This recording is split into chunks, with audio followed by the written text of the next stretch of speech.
정몽규 취임 후 보조금은 11년간 3배 늘었습니다. 정부 보조금은 연간 최소 110억 원 수준이며 스포츠 토토 등 복표 수익 연간 200억 원이 지원되고 있습니다. 주요국 정부 보조금 없거나 의존도 낮으며 피파 랭킹 20위권 국가들은 70% 이상이 협회장은 전문 경영인이 하고 있고 이외 축구인 등이 하고 있습니다. 우리나라처럼 재벌 총수가 회장인 곳은 단 한 곳도 없습니다.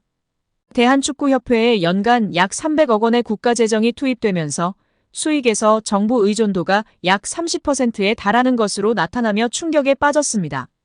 사실상 정부 재원이 아니면 운영이 어려운 셈입니다. 미국과 일본 등 주요국은 국가보조금 의존도가 낮은 가운데 축협의 재정 자립을 촉구하는 목소리가 나오고 있습니다. 18일 한경닷컴이 축협의 손익계산서를 분석한 결과 지난 2013년 이후 보조금과 복표 수익을 제외하면 연 평균 300억 원 적자를 기록하고 있습니다. 축협의 손익계산서는 정부 재정 비중이 상당한 보조금과 스포츠 토토 등으로 알려진 복표 수익을 포함해 계산하면 재정 상황이 좋아지는 것처럼 보입니다. 복표 수익은 국민체육진흥공단이 국민체육진흥기금 조성을 위해 운영하는 국가정책사업에서 발생하기 때문에 정부 재원을 배분하는 세금의 성격을 가지는데요. 축협의 당기순이익은 최근 5년간 코로나 팬데믹으로 입장료 수익 등이 없어 38억 원의 적자를 기록한 2020년을 제외하곤 늘어나는 듯한 모습입니다.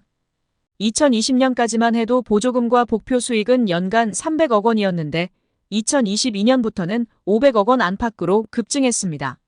이렇게 지난 11년간 축협이 쓴 보조금은 총 1,809억 원, 복표 수익은 총 2,058억 원으로 총합 3,867억 원에 육박한다는 사실이 알려지자 축구팬들부터 국민들까지 분노가 들끓고 있습니다. 최고의 황금 세대를 가지고 제대로 일처리도 못하면서 정부 지원금이 무려 3,000억 원이 넘는 소식에 다들 뒷목을 잡고 쓰러지기 일보 직전입니다. 지난 16일 경기도 안성에 있는 한 장례식장. 한국프로축구연맹 한웅수 부총재의 부친상으로 수많은 축구인과 관계자가 조문하며 화제가 되고 있습니다. 대한축구협회 정몽규 회장도 저녁 시간대에 빈소를 찾아 눈길을 끌었는데요. 정 회장은 한 부총재, 그리고 그의 가족을 위로한 뒤 자리에 앉았다가 주요 인사를 만났습니다.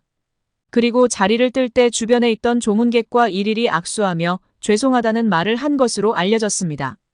최근 대표팀 감독 선임 과정에서 발생한 논란을 비롯해 KFA를 둘러싼 각종 잡음을 의식한 발언으로 풀이되는데요. 당시 장례식장에 있던 한 축구계 관계자는 정 회장께서 인사할 때마다 죄송하다고 말했다고 합니다. 아무래도 축구계가 뒤숭숭한 만큼 수장으로 미안한 마음을 표시하려는 것 같더라고 귀띔했습니다. 그럼에도 다수 축구인은 아쉬운 목소리를 냈습니다. 한국 축구 수장이 상갓집에서 사죄할 게 아니라 대중 앞에서 해명이든 용서든 대국민 메시지를 내달라는 의미입니다. 또 다른 관계자는 지금 한국 축구를 바라보는 시선이 단순히 팬의 비판만이 아니지 않느냐. 축구계는 그야말로 쑥대밭이 나 있다. 이를 조금이라도 정리하고 앞으로 나아갈 만한 그림을 만들려면 회장이 나서서 수습해야 한다고 목소리를 냈습니다. 다수 축구인이 오간 장례식장에서는 단연 최근 KFA를 둘러싼 얘기가 오갔습니다. 그중 KFA의 안이한 행정 속 축구인조차 두 동강난 얘기가 곳곳에서 나왔습니다. 대표팀 감독 선임을 주도하는 전력강화위원회 위원으로 활동한 전 국가대표 박주호의 소신 발언이 시작점이었습니다. 그 후 이영표, 박지성, 이동국 등 축구계 스타가 비판 여론에 동참했습니다. 그러나 이들 중엔 KFA 역사상 최대 헛발질로 기록되는 승부조작범을 포함한 범죄 축구인 기습 사면 파동 때 휘말린 축구인도 있고 주요 직책을 제안받았으나 거절한 이도 있습니다. 책임지는 자리는 회피하면서 인기영합주의적 발언을 한 축구인이 존재하는 게 사실입니다. 이를 비판하는 축구인이 따르면서 한국 축구 전체가 내분 조짐을 보이고 있습니다. 여기에 상급기관인 문화체육관광부에서 이례적으로 대표팀 선임 과정을 비롯해 KFA 운영 전반을 직접 조사하겠다고 공표했습니다. 정치권의 비판 목소리도 끊이지 않는데요. 자연스럽게 정 회장에게 시선이 쏠리고 있습니다. 내년 KFA 회장 사선 도전이 유력한 그가 현재 논란에 침묵하는 건 정당성을 부여받기 어려운 상황입니다. 어느 방식이든 한국 축구가 재정비하려면 정 회장이 대중 앞에 다시 서야 한다는 견해가 축구인이 몰려든 상갓집에서도 울려 퍼졌습니다. 정작 사과해야 할 곳에서는 안 하고 있는 정몽규 회장인데요. 빠른 시일 내에 마이크 앞에 서시고 죄송합니다 뿐 아니라 회장직에서 물러나겠습니다 라고 발언하시길 바랍니다. 아니면 조만간 문체부의 심판이 속히 일어나길 바랍니다. 여기에 국민의힘 김승수 의원이 15일 대한축구협회를 향해 홍명보 축구 국가대표팀 감독 선임과 관련 재검토를 촉구했습니다.